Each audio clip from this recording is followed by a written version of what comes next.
How far will you go for your dog? I was throwing tennis balls for Luna, my 2-year-old husky, at Riverside Park when she suddenly collapsed. One second she was running full speed, the next she was convulsing on the ground with foam coming out of her mouth.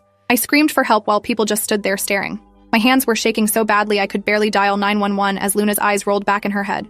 A woman jogging past yelled that her dog had the same thing happen last week and to get Luna to the emergency vet immediately. I scooped up all 55 pounds of her seizing body and ran to my car, breaking every traffic law getting to the animal hospital.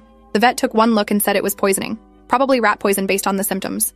They rushed her into surgery while I stood in the waiting room trying not to throw up. 3 hours later, Dr. Patel came out looking exhausted and said Luna would survive, but it was close. The bill was $8,300 for the emergency surgery, blood transfusions, and overnight monitoring. I put it on 3 different credit cards. Dr. Patel said this was the 6th dog this month with the same poisoning, all from the same park. She'd reported it to animal control and the police, but nothing had been done. The other 5 dogs hadn't made it. I felt sick thinking about Luna playing in that park every morning for the past year. How many times she could have eaten something terrible. When I asked if anyone knew how the poison was getting into the park, Dr. Patel said the theory was someone was deliberately leaving poisoned meat around, but there was no proof, just dead and dying dogs. I asked for the names of the other families who'd lost their pets. She couldn't give me that information due to privacy rules, but she said I wasn't alone in this nightmare. That should have been comforting, but instead made me furious. 6 families destroyed by some psychopath, and nobody was doing anything to stop it. I left the clinic with Luna barely conscious in the backseat and a payment plan that would take me 2 years to pay off. The next morning, I called the police non-emergency line to report what happened. The officer who answered sounded bored and said they were aware of the situation but couldn't investigate without evidence of criminal activity. I pointed out that poisoning dogs was criminal activity, and he said they needed proof of who was doing it, not just that it was happening. He suggested I contact animal control instead. Animal control told me they couldn't do anything without catching someone in the act. They'd increased patrols in the park but hadn't seen anything suspicious. The woman I spoke with, Diane, sounded genuinely sympathetic, but explained their department was understaffed and underfunded. She couldn't station someone at the park 24/7 waiting for a poisoner to show up. I asked about security cameras and she said the park didn't have any. Budget cuts had eliminated most public safety measures over the past few years. I hung up feeling completely helpless and furious that Luna had almost died, and nobody seemed to care enough to actually do something. I spent that afternoon on social media looking for other victims. I found a Facebook group called Riverside Park Dog Owners, with over 300 members. I posted about Luna and within an hour had responses from 4 families whose dogs had died from poisoning in the past 6 weeks. Their stories were identical to mine. Dogs suddenly collapsing during normal walks, emergency vet visits, massive bills, and deaths. One woman named Clarissa had lost her golden retriever Bailey just 3 days ago. She'd spent $12,000 trying to save him, but he'd died anyway. Her post included photos of Bailey as a puppy and the heartbroken face of her 6-year-old daughter at his grave. Another man, Dennis, had lost 2 dogs in the same incident when both ate poisoned meat during an evening walk.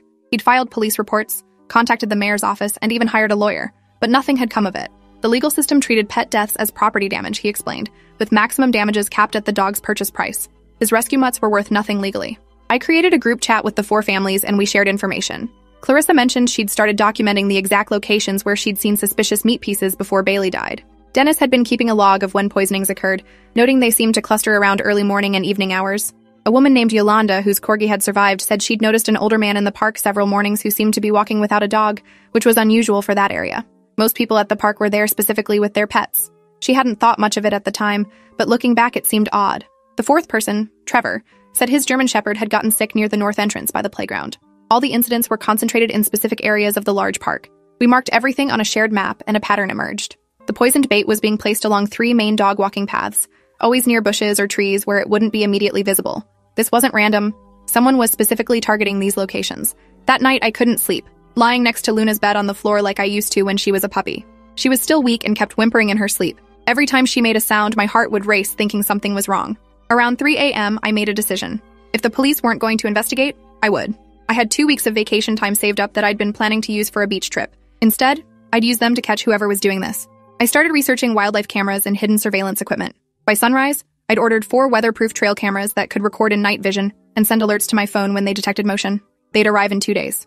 In the meantime, I drove to Riverside Park as soon as it was light enough and walked the paths where poisonings had occurred. I was looking for anything suspicious, any clues about who might be doing this. Near the north entrance, I found a piece of meat partially hidden under a bush. My stomach turned over. I carefully photographed it from multiple angles without touching it, then called Diane at Animal Control. Diane arrived within an hour with a hazmat bag and gloves. She collected the meat sample and said she'd send it to the lab for analysis, but warned me it would take weeks to get results back. While we were standing there, an older man walked past us on the path. He wasn't with a dog and didn't have the typical dog walker gear like waist bags or a leash. He gave us a strange look, almost irritated, before continuing past. Something about his expression made my skin crawl. After he was out of sight, I asked Diane if she recognized him, and she said she'd never seen him before. She made a note of the time and description, then told me to be careful. If someone was deliberately poisoning dogs, confronting them could be dangerous. I promised I wouldn't do anything stupid, but internally I was already planning how to follow this man if I saw him again. The cameras arrived Wednesday morning, and I spent the afternoon installing them in strategic locations around the park. I positioned them to cover the 3 main areas where poisonings had occurred, hiding them in trees and bushes where they wouldn't be obvious. The setup allowed me to monitor all 4 camera feeds from my phone simultaneously. For the next 5 days, I watched hours of footage of people walking their dogs, joggers, and families. Nothing suspicious. I was starting to wonder if the poisoner had stopped or somehow knew about the cameras. Then on Monday morning at 6:15 a.m., camera 3 near the playground captured something that made my blood run cold. The same older man I'd seen last week was walking slowly along the path, stopping every few yards to toss something into the bushes. The camera quality wasn't great in the early light, but I could clearly see him pulling items from a plastic bag and distributing them along the route. I immediately called the police and reported what I was seeing. The dispatcher said she'd send an officer, but it would be at least 20 minutes. That was too long. This man could distribute poison to a dozen locations in that time. I grabbed Luna's leash and headed to the park even though Luna wasn't coming with me. I couldn't risk her being there. When I arrived, I spotted him near the south entrance, still carrying the plastic bag and occasionally bending down near the bushes. I started recording on my phone as I approached, keeping a safe distance while capturing his face and actions. He noticed me filming and his expression turned hostile. He shouted that I needed to mind my own business and stop harassing him. I asked calmly what he was putting in the bushes, and he said it was none of my concern. Then he said something that confirmed everything. These damn dogs shouldn't be running loose anyway, terrorizing people and making noise. Someone needs to teach their owners a lesson. I kept filming as he became more agitated, yelling that dogs were ruining the neighborhood, and he had every right to protect himself from aggressive animals. A police car finally pulled into the parking lot and 2 officers approached. I explained what I'd witnessed on my camera and showed them the footage on my phone. One officer detained the man while the other searched his bag. Inside were chunks of raw meat mixed with bright blue pellets that looked like rat poison. The officer's expression hardened as he pulled on gloves and secured the bag as evidence. The man, who gave his name as Lawrence Pritchard, claimed he was just leaving food for stray cats. The officers arrested Lawrence on suspicion of animal cruelty and took him away in the patrol car. One officer stayed behind to take my statement and get copies of my camera footage. She explained that with video evidence of him distributing the poison, plus the physical evidence of the poisoned meat, they had a strong case. She asked if I knew about other victims, and I gave her contact information for Clarissa, Dennis, Yolanda, and Trevor. She said the detective assigned to the case would reach out to everyone. I felt simultaneously relieved and enraged. This man had killed 5 dogs and nearly killed Luna, all because he didn't like the sound of barking. Over the next week, the story exploded in local media. Someone had leaked Lawrence's arrest to reporters, and suddenly my neighborhood was the center of a regional news story about the dog poisoner. Camera crews showed up at Riverside Park. Clarissa gave a tearful interview holding Bailey's favorite toy.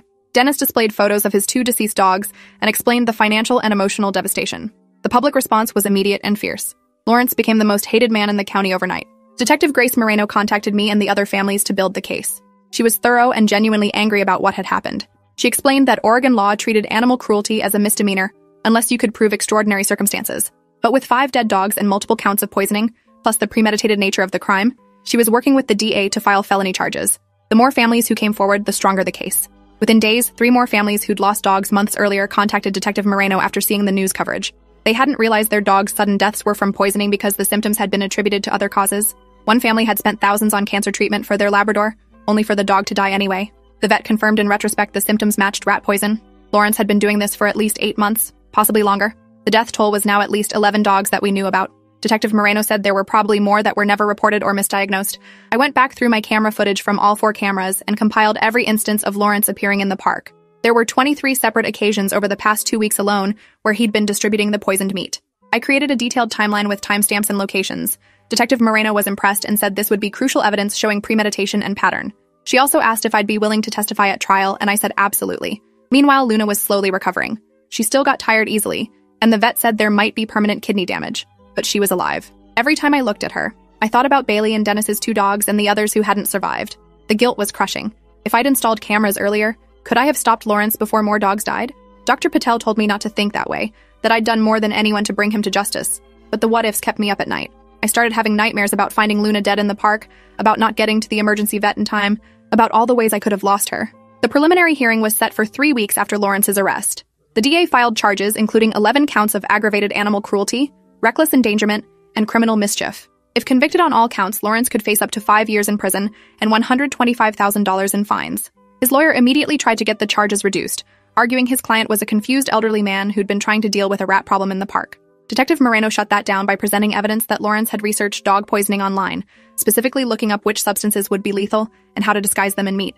His browser history showed dozens of searches like how much rat poison kills a dog and symptoms of dog poisoning. This wasn't confused elderly behavior. This was calculated murder. At the hearing, Lawrence sat stone-faced while the prosecutor presented evidence. Clarissa broke down on the witness stand describing Bailey's final moments. The judge looked visibly disturbed by the photos of poisoned meat and Lawrence's search history. Bail was set at $50,000, which Lawrence paid immediately, to the shock of everyone in the courtroom. He was released the same day with an ankle monitor and strict orders not to go near Riverside Park or any public spaces where dogs might be present. The media coverage intensified after the hearing. National news outlets picked up the story. Animal rights organizations got involved. PETA issued a statement demanding maximum sentencing. The prosecutor's office was flooded with letters and calls from across the country. People were sending money to help with Luna's medical bills and the legal fees for families who wanted to sue Lawrence civilly. A GoFundMe I hadn't even created was set up by someone from the Facebook group and raised $45,000 in 3 days. Clarissa, Dennis, Yolanda, Trevor, and the 3 newer families split the money to cover their vet bills and memorial costs. The outpouring of support was overwhelming and made me cry more than once. Meanwhile, I kept the cameras running in the park. I wasn't sure if Lawrence might try to return despite the court order, or if there might be copycat poisoners. The footage showed park usage had dropped dramatically. People were terrified to bring their dogs there now, even though we'd caught the poisoner. The local news ran segments on how to spot poisoned bait and what symptoms to watch for. Detective Moreno called me 6 weeks after Lawrence's arrest with unexpected news. During the investigation, they'd searched Lawrence's house and found journals documenting every dog he'd poisoned going back 2 years. He'd kept meticulous records including dates, locations, dog breeds, and whether the poisoning was successful, in his words. The actual death toll was 31 dogs, not 11. He'd been doing this for 2 years, evolving his methods to avoid detection. Earlier poisonings had been in different parks across 3 cities. He'd moved around to avoid suspicion. The journals also revealed his motivation, which was somehow even more disturbing than I'd imagined. Lawrence had lost his job as an accountant 5 years ago and blamed a coworker who had brought her dog to the office. Lawrence was allergic to dogs and had complained repeatedly. Eventually, he was fired for creating a hostile work environment with his complaints. In his mind, all dogs and their owners were responsible for ruining his life. The journals were filled with vitriolic rants about entitled dog owners and dangerous animals. Detective Moreno said the journals would be powerful evidence of premeditation and motive. The DA amended the charges to include 31 counts of animal cruelty, 1 for each documented poisoning. The trial was scheduled for 4 months out. In the meantime, Lawrence's face was plastered all over local media. His adult children gave interviews saying they'd cut off contact with him years ago because of his increasingly extreme behavior and paranoia. One daughter, Gretchen, said her father had always been controlling and angry, but after losing his job, he'd become obsessed with perceived slights and vendettas. She hadn't spoken to him in 3 years and wasn't surprised he'd done something like this. His ex-wife, who'd divorced him a decade ago, said he'd been emotionally abusive and vindictive throughout their marriage. She described incidents of him poisoning neighborhood cats that she'd attributed to local wildlife at the time. Looking back, she realized he'd been doing this kind of thing for decades. The portrait of Lawrence that emerged was of a man who'd spent his entire adult life blaming others for his failures and acting out in increasingly cruel ways. Dogs had just been his latest target. Every new revelation made me angrier. This wasn't a confused old man. This was a calculated predator who'd enjoyed killing animals for years. I attended every court date and pre-trial hearing. Clarissa, Dennis, and others from the victim families came too. We formed a tight group, bonded by shared trauma and determination to see justice done. The prosecutor, Vanessa Chang, kept us updated on legal strategy. She was building an airtight case and felt confident about conviction on most counts. Lawrence's defense attorney tried repeatedly to negotiate a plea deal, but Vanessa refused anything less than significant prison time. She wasn't going to let him plead down to probation for killing 31 dogs. The trial began on a cold morning in January, 8 months after Luna's poisoning. The courtroom was packed with victim families, media, and concerned community members. I testified on the first day, walking through finding Luna collapsed, the emergency vet visit, installing cameras, and capturing Lawrence on video distributing poison. The defense attorney tried to rattle me during cross-examination, suggesting I'd installed cameras illegally or fabricated evidence, but I stayed calm and stuck to facts. Vanessa presented my camera footage, which was damning. You could clearly see Lawrence's face and actions. There was no ambiguity. Over the next 2 weeks, Vanessa called victim after victim to testify. Clarissa described Bailey's death in heartbreaking detail. Dennis explained the financial devastation of losing 2 dogs. Dr. Patel testified about the specific type of poison used and its effects. Detective Moreno presented Lawrence's journals, reading selected passages that made several jurors visibly upset. The forensic accountant testified about Lawrence's financial situation, showing he'd spent over $2,000 on rat poison in 2 years, far more than any residential rat problem would require. He'd been buying it in bulk and distributing it specifically to kill dogs. The defense's case was weak. They tried to paint Lawrence as mentally ill, calling a psychiatrist who testified about his depression and paranoia. But Vanessa destroyed that argument by pointing out that Lawrence had deliberately hidden his activities, researched methods online, and kept detailed records of his successes. Those weren't the actions of someone too mentally ill to understand right from wrong. Those were the actions of someone who knew exactly what he was doing and wanted to get away with it. The trial lasted 3 weeks.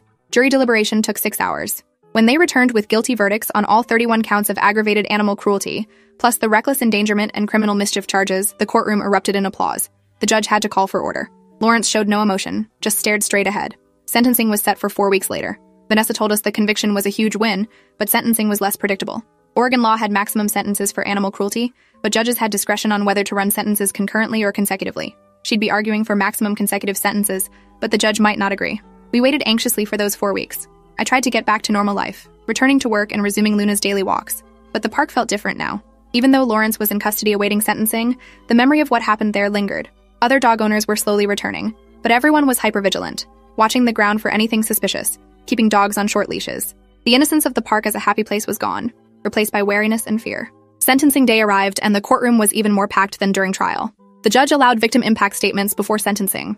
I went first, describing how Luna's poisoning had affected both of us, the ongoing medical issues she faced, the financial burden, and the psychological trauma. Clarissa spoke about Bailey and how her daughter still cried for him every night. Dennis described the hole left by losing both dogs at once. One by one, 17 families gave statements.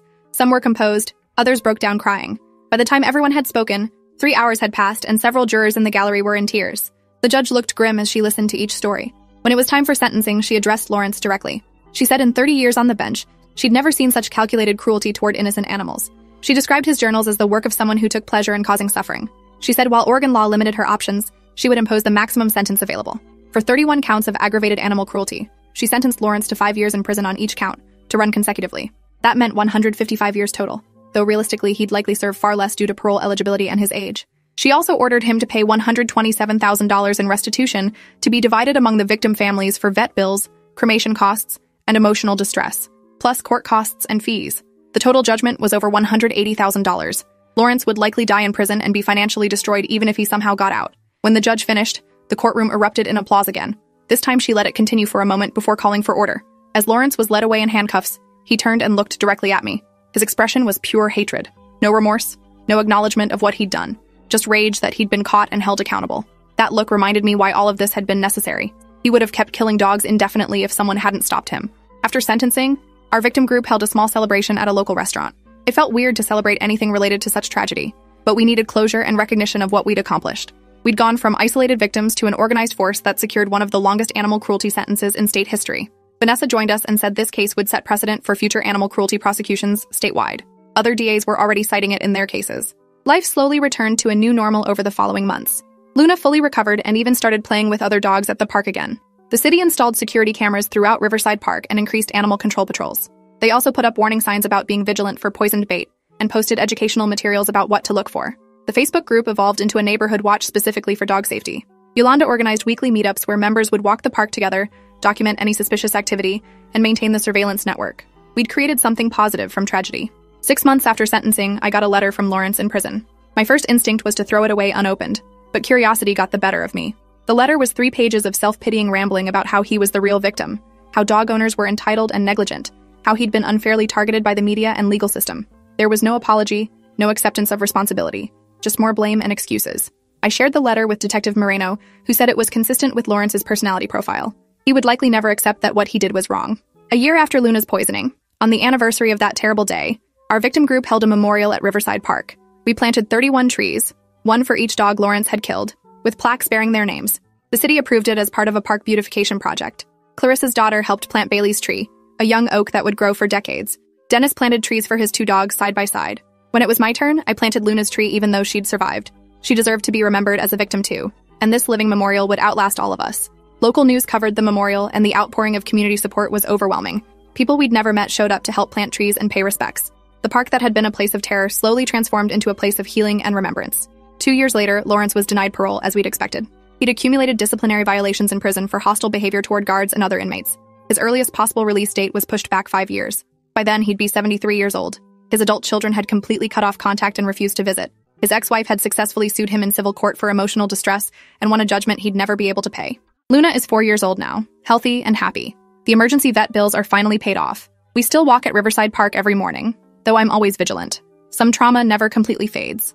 But the park is different now, better in some ways. There's a real community here, people who look out for each other and each other's pets. We've prevented 2 attempted poisonings since Lawrence's conviction, both by disturbed individuals who'd heard about his case and apparently thought it was a good idea. Both were caught quickly thanks to our surveillance network and are now facing charges. The system works better now because we made it work. Sometimes I think about that moment when Luna collapsed, how my world ended in an instant. I think about the other families who'd gone through the same thing with nobody helping them, I think about how close we came to Lawrence getting away with it forever. The what-ifs still haunt me occasionally, but mostly I feel grateful. Grateful Luna survived. Grateful I had the resources to fight back. Grateful for the community that formed from shared tragedy. And grateful that Lawrence will spend the rest of his life in prison, unable to hurt any more innocent animals. Appreciate you watching this far. If you enjoyed it, drop a like, leave a comment, and subscribe so you won't miss the next story.